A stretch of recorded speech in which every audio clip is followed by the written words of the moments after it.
Bonjour à toutes et à tous et bienvenue dans cette nouvelle parole de foi. Aujourd'hui, je vous invite à continuer notre série sur le réveil. Nous avons vu quelques conditions spirituelles pour un réveil spirituel et nous allons voir maintenant des obstacles à ce réveil. Donc c'est quelques vidéos qui nous montrent quelques obstacles, mais bien sûr il y en aura d'autres que vous pourrez retrouver aussi dans votre étude personnelle du réveil. Donc je vous invite à prendre un texte dans l'évangile de Matthieu. Et c'est, pour situer le contexte, un moment où Jésus va descendre de la montagne, donc un épisode qu'on appelle la transfiguration. Donc si vous voulez le relire, c'est dans Matthieu 17. Et Jésus voit ses disciples à ce moment-là avec un lunatique, et ses disciples n'arrivent pas à le guérir. Mais Jésus va arriver, et lui va arriver à le guérir. Alors nous lisons au verset 19 de l'évangile de Matthieu, donc chapitre 17, verset 19. Les disciples s'approchèrent de Jésus et lui dirent en particulier « Pourquoi n'avons-nous pu chasser ce démon ?» Jésus leur répondit « C'est à cause de votre incrédulité. Je vous le dis en vérité, si vous aviez de la foi comme un grain de sénévé ou un grain de moutarde, vous diriez à cette montagne « Transporte-toi d'ici là » et elle se transporterait. Rien ne vous serait impossible. Dans ce contexte, on voit vraiment que l'incrédulité a limité Dieu d'agir. Et si nous ne croyons pas de tout notre cœur, alors comment Dieu pourrait agir? Il a la puissance pour le faire, nous le savons parce qu'il est le Dieu Tout-Puissant, mais parfois nous restons incrédules et nous le limitons, alors nous devons croire que vraiment rien n'est impossible à Dieu. C'est aussi, donc là c'est dans le contexte de quelqu'un qui est possédé par un démon, mais c'est aussi possible pour le réveil. Et nous savons que Dieu peut faire naître un réveil aussi dans notre pays. Une des raisons que cela n'arrive pas, c'est parce que nous avons notre incrédulité. Et nos églises peuvent être vraiment remplies d'âmes assoiffées de Dieu. Il peut y avoir des guérisons, il peut vraiment y avoir des âmes en milliers et même plus qui peuvent venir, mais il faut y croire avant tout. Il faut pour cela nous examiner personnellement, voir si parfois nous sommes incrédules face à une situation. Et c'est une question vraiment que je me pose personnellement, si nous prions sincèrement pour le réveil et si nous y croyons vraiment de tout notre cœur. Alors ne manquons pas de foi, soyons vraiment attentifs aussi à la volonté de Dieu et prions vraiment selon cette volonté parce qu'il est écrit dans la parole que Dieu veut sauver tous les hommes et tant que Jésus n'est pas revenu encore sur cette terre, alors c'est encore dans le plan de Dieu de sauver encore aujourd'hui. Et donc si nous examinons nous-mêmes et que nous voyons ne serait-ce qu'un peu d'incrédulité, nous devons vraiment faire cette prière à Dieu de nous aider aussi face à cela. Et dans Marc 9, nous voyons que Jésus va parler à un homme qui est incrédule en lui-même et il va lui dire « Tout est possible à celui qui croit ».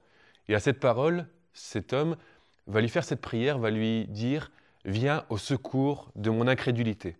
Et cette prière, nous pouvons la faire personnellement parce que Jésus peut faire augmenter la foi en nous et vraiment que notre incrédulité ne soit plus et que nous puissions croire de tout notre cœur dans les promesses du Seigneur.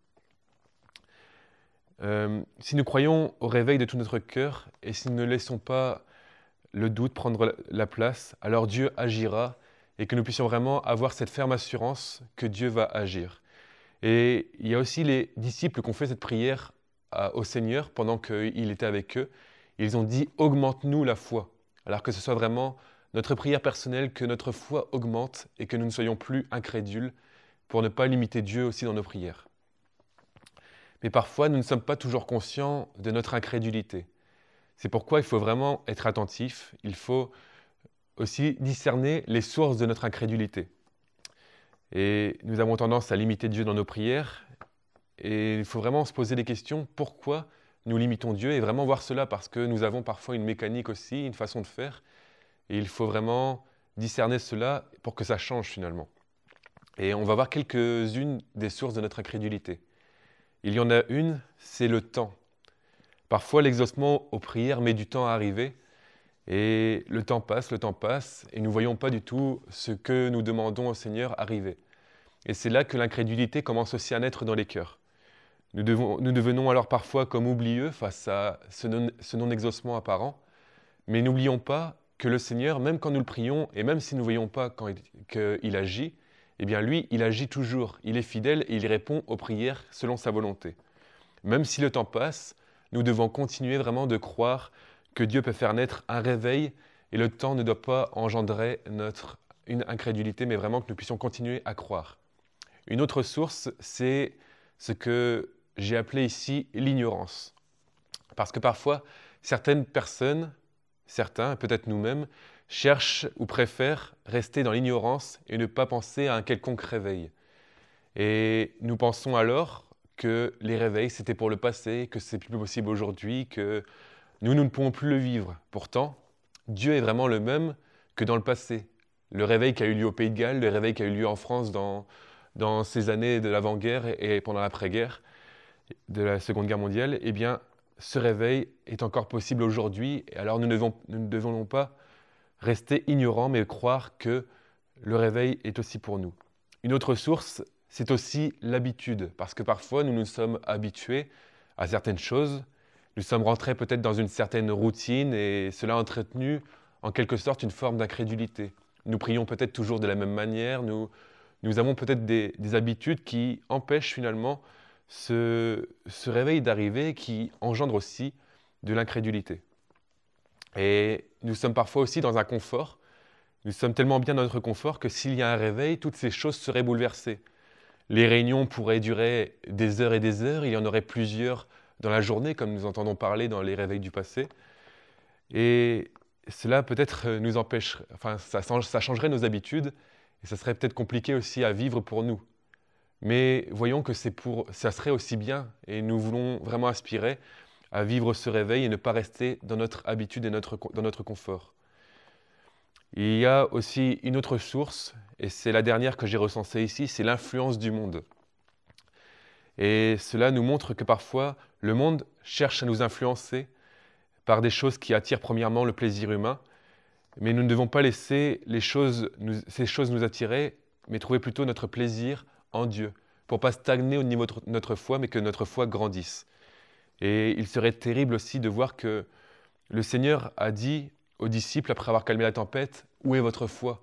Et il serait terrible que ce soit aussi cette parole qui nous dise à nous, alors que nous cherchons toujours à ce que notre foi augmente. Parce que Dieu veut que tous les hommes soient sauvés, alors nous devons y croire aussi, et vraiment prendre cette parole pour nous et croire que cette promesse est pour nous aujourd'hui. Quand nous prions pour le réveil, ne disons pas au Seigneur que nous ne mettons pas des conditions au Seigneur, ne disons pas « si c'est ta volonté, viens sauver des hommes », mais changeons notre façon de prier et disons « certainement Seigneur, tu veux sauver des âmes, alors je prie pour que tu sauves encore aujourd'hui ». Voilà, je vous encourage vraiment à voir que parfois nous sommes incrédules, de ne pas ignorer tout cela, mais de rechercher peut-être ce qui empêcherait ce réveil et que nous puissions nous examiner nous-mêmes. Voilà, que le Seigneur vous bénisse et je vous dis à bientôt pour une nouvelle vidéo.